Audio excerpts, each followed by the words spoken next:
سلام علیکم. سلام. خوب هستین؟ تشکر، شما خودتون خوب هستین؟ شکر. نامتان؟ شیرین آقا. شیرین آقا جان، چی مصروفیت؟ بیکاری؟ فقط بیکاری یا مکتب هم هست؟ مکتب را تمام کردم. ماشاءالله. پانتون میخوانین؟ نه خیر، امتحان کنکور دادم، متاسفانه به نتیجه ماندم.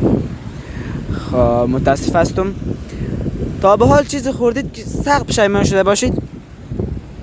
بله ها. چی؟ فریب. خب از کی؟ از کسی که انتظارش را نداشتم. کی بودو؟ یک دختر که عاشقش بودم. چطور فریب خوردین شما؟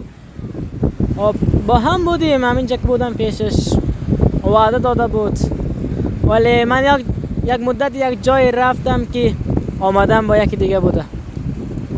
یک جمله درباره عشق بگوین. عشق